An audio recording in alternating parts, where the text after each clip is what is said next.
anatuombea, anafunga, anakesha. Tuheshimu sauti yake, tuheshimu maagizo anayotuagiza, tukifanyie kazi kitu anachotuagiza. Anapoongea mzee wa Yesu, anaongea Yesu aliyo ndani yake. Kila mmoja aliyesogelei madhabahu amekuja hapa akiwa amechakaa chaka. Lakini leo aliyekufanya uwe mzuri ni baba mzee wa Yesu kwa maombi yake. Anakesha, anafunga ili upate kuwa vizuri.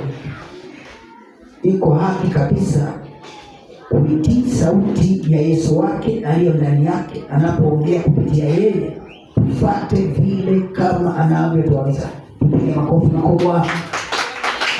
Msomaji tule pamoja. Msomaji, Yesu yupo.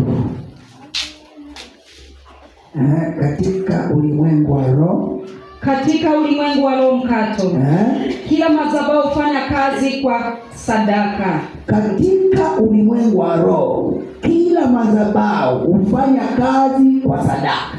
Kumbe unaposogeza sadaka kwa Mungu, maana yake ni wewe unajitoa na kumsogelea Mungu. Piga makofi.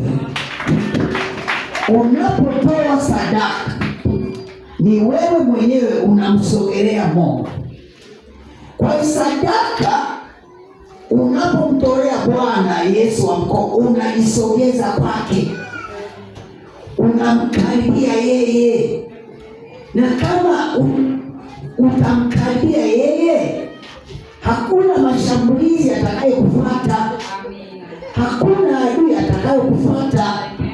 Na lazima tutambue kila madhabahu katika Mungu wa kiroho hufanya kazi kwa sadaka. Ina maana hapa hata madhabahu ya shetani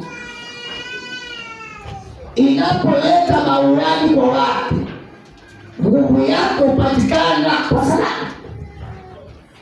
Mbona useme amina? Haleluya. Hapa kuna wengine maadui zetu walishaenda kwa mashetani kupeleka sadaka ili wapate kuua. Lakini tukitaka tuwashinde na tukitaka tuzofisha sadaka zao za kichawi, tuje tumtolee Yesu sadaka kwenye madhabahu ya kweli. Unapotoa sadaka kwenye madhabahu hii ya mzee wa Yesu, ina maana unaenda kuzofisha zile sadaka za shetani. Amen.